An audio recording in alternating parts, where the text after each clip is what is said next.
$30,000, and it is showing a profit of $4.3 million. Where is that money going? Obviously, it's being sorted away in all these foundations and trusts, in Panama, in Luxembourg. Give me a moment. Let me, in fact, try and pull that graphic up. You're seeing a very complex web. But this one particular illustration is very stark because, Sandeep, as you said, it shows a company having a turnover of $1.2 billion and paying almost no tax. $38,000 as tax and $4.3 million as profit after tax. And if I could just show the ownership diagram, look at the complexity of this web. Pine Trust, Guernsey; Arun Mehta, Beach Settlement, Guernsey. Look at this. With a startup capital of $29 million, a turnover of $1.2 billion. Shareholders are Rosy Blue, Luxembourg, Prime Investments, Luxembourg. Profit before tax $4.8 million, which means profit after tax must be hardly 2 million or maybe less than that. Tax paid 38,205. Now we know where that money is going. And if I could just pull this up, it shows you the ownership diagram. Pine Trust, Beach Settlement, and then of course trusts all over the world. Delaware, Luxembourg, Guernsey, Luxembourg, Luxembourg. Another ownership diagram. All this has been painstakingly put together. So if journalists can do this, I wonder why the government of India and its investigative agencies cannot do something similar. Okay, Nalin Kohli wants to come in and comment on what he's just heard. Nalin. Yes, I just want to speak on a few issues, and I want to also respond to what Mr. Manishankar Iyer was saying about Mr. Arun Jaitley and the Bofors and things like that. I think let's start from with a few important points. The question of black money came into big news when the leader of opposition at that time, Mr. L.K. Advani, had raised it.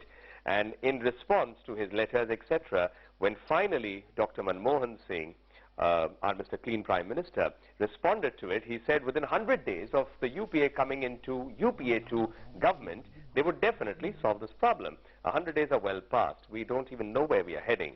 The second point I'd like to make here is, and I mentioned in the beginning, is about intent. If the government wants to do it, it can. I mean, you can set up fast courts, you can move laws, you can do anything. And I can tell you this unequivocally, that the opposition parties in this country will unite to ensure that any national loot of this country is brought back. And I think we made it clear just now in the recent NDA meeting also that went, we'll declare assets and things like that. Number three I want to talk about is this, taking a very charitable view that 44% comes and the industrialists are looting it. I think everyone functions within the ambit of law and the loopholes that are within the law. And these loopholes are no secret to the people who want to break it. And nor is it a secret to the organizations or the investigating agencies. They know how it's operating. What they need is political will. In a government where for 3 years there's denial on the 2G scam consistently, and results finally after 3 years, so little so late, with the arrest of a minister after 1,76,000 crores is wasted. I think it's amazing just to simply say that let's take a practical view. If I want to take a practical view, then I'd like to also give another scenario that government of India should be looking at seriously.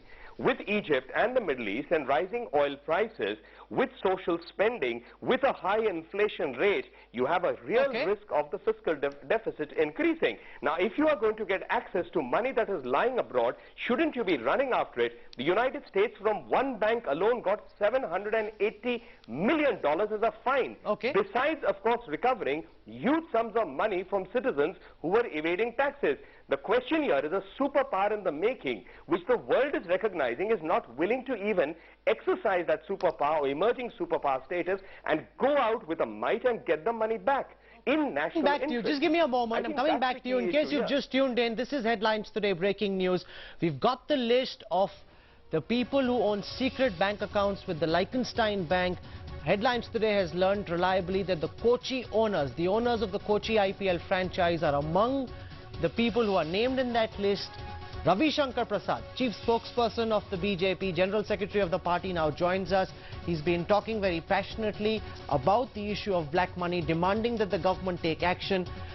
Thank you very much, Mr. Prasad, for joining us. Now that this list is out, and it includes people who run LILAVATI Hospital in Mumbai, the Kochi IPL owners, do you believe the government is doing enough, sir, to go after these people and prosecute them in a serious fashion?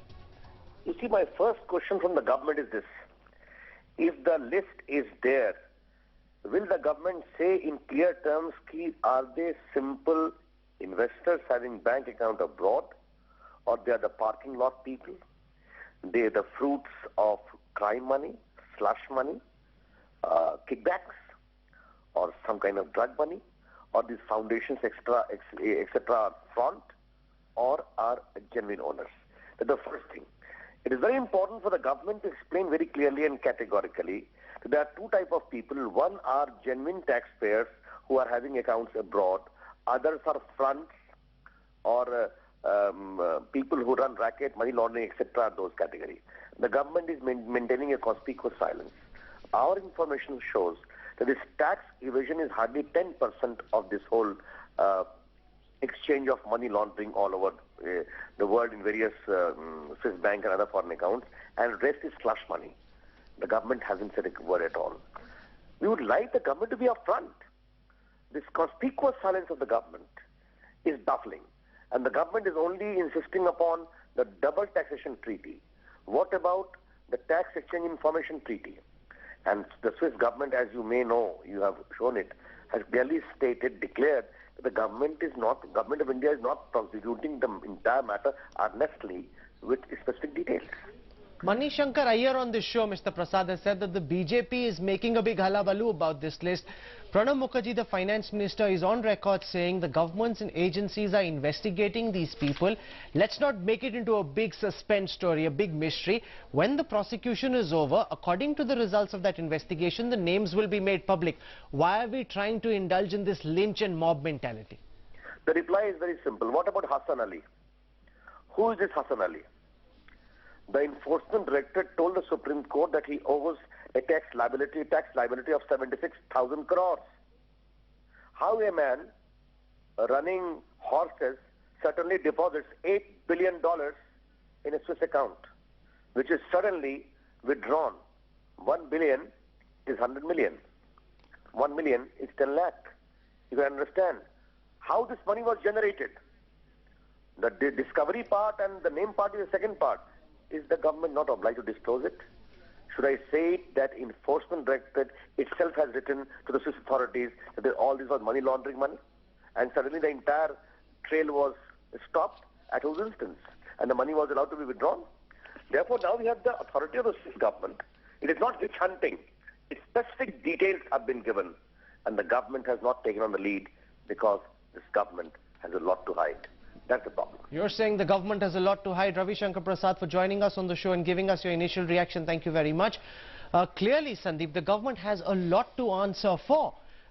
They've got these names, they've had them in there, they've had them with them for a very long time, and now the opposition, now that it knows these names, will want to know from the government why is nothing being done to ensure that these people are acted against. No, I don't think you can take refuge anymore behind a double taxation avoidance treaty, because if media has now managed to get hold of these names, if media has now managed to track down these people. I'll give you another example. We've also, as part of our investigation and research, we've also discovered that one of the foundations which was established by Dilip Mehta in Liechtenstein, that foundation, it actually sold a company called Sharp Edge for $35 million to Kongzong Corporation. And there are entities within entities. There is a company called Blue Water Pearls, which even if you go to Google, you will not find it. But Sharp Edge is a British Virgin Islands company which was created by this foundation, Dayanese, by Dilip Mehta. That company was then sold to a Chinese mobile internet company called Kongzong. I mean, the whole thing looks like a con, very honestly. And they're also, you know, the whole idea really, and that's something that viewers need to understand, is to make things so complex, to put so many layers that it's very difficult to establish who the people behind them are. But for the first time, what Ashish Maharishi and Dhiren Pundir have been able to do, you've got names, you've got pictures, you've got identities, you've got bank account numbers, and the RBI and the ED have confirmed that these people have in fact evaded tax, and we've also checked their balance sheets. We've checked the balance sheets of each of these companies to ensure and to determine whether they declared this money when it was being sent abroad, and our investigation reveals that that did not happen. Look at this graphic up on your screen at this time. A turnover of $1.2 billion and tax that was paid was only $38,000. Rahul, if I could just add another point here, it's progressively descending rather than ascending. In 2007, Rosy Blue Envy had a turnover of 1.8 billion. In 2008, the turnover was 1.5 billion. In 2009, it was 1.2 billion. You can argue that the global meltdown was partly responsible for that.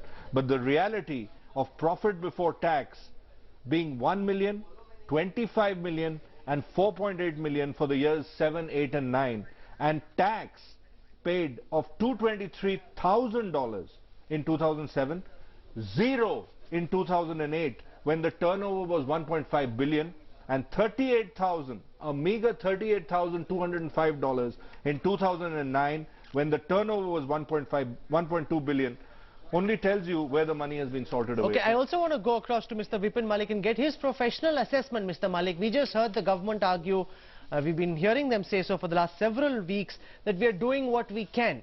As much as can be done is being done to ensure that black money is brought back. As an independent, neutral expert who understands the intricacies of money laundering, do you think the government is telling us the truth when it says it is serious and it is doing what it can to get the black money back, sir? Rahul, just now Mr. M.J. Akbar mentioned one name, that was Satyam Computers. And he said that the owner of Satyam Computers is why he is inside the jail. The fact is that if you look into the details of the balance sheet, there is a qualification given there that Enforcement Directorate had identified around, I don't remember the exact figure, but around 7,400 million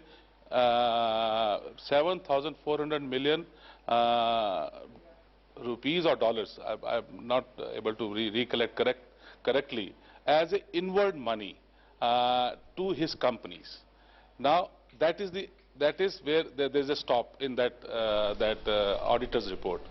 Now if Enforcement Directorate has already identified that the 7,400 million have been inward, from where that inward has come? On the one side, there was a cash shortage or the bank balance shortage of 8,000 crore rupees. So you can match that 8,000 crore rupees was laundered, it went out, it came as an investment, but if the enforcement or regulators have the 7,400 million inward remittance to India, okay, it means that they have the account details. If that account details are with them, then have they scrutinized those account details? What happened to that scrutiny? Maybe they are much more than what our eyes have not seen it. So I think there is some integrity gap somewhere. I don't want to blame government. I don't want to blame anybody. Okay. But perception is that there is an integrity gap somewhere, either with the government or with the people who are dealing with it. That is what I can say at this moment. You're saying there is an integrity gap, and that is coming from one of the country's top experts on money laundering. Vipin Malik, Nalin Kohli, M.J. Akbar, Manishankar Iyer for joining me on the show this evening. Thank you very much, and thanks also mostly to Ashish Khaitan for Ashish Mehrishi for another cracker of a story. Absolute brilliant investigation here, being able to put together the ownership details of these complex Swiss bank accounts. It's a very, very complicated story. Ashish has been working on it with the help of the entire team for the last several days, and that's a great story you've done. This will set the national agenda, and we'll keep tracking it very, very closely. Sandeep and Ashish for joining us. Thanks also to Dhiren Pundir, who's not here this evening, but has been working with Ashish and putting this story together. Names, identities, account numbers, exact amounts of money hidden away in these accounts. The RBI and the ED confirming to Headlines today that these people have not declared the money that they've stashed away. This is Headlines Today, breaking news. You've seen it first right here on the channel. The Kochi IPL owners have been exposed. Their names are amongst the 26 names given to us by German authorities. This has been given in a sealed envelope to the Supreme Court. The Supreme Court is currently considering what to do with the matter. In the midst of all of this, Headlines Today has been able to get hold of this list. It shows that Dilip, Arun and Harshad Mehta, three of the top diamond traders of the world, they hold these secret accounts. They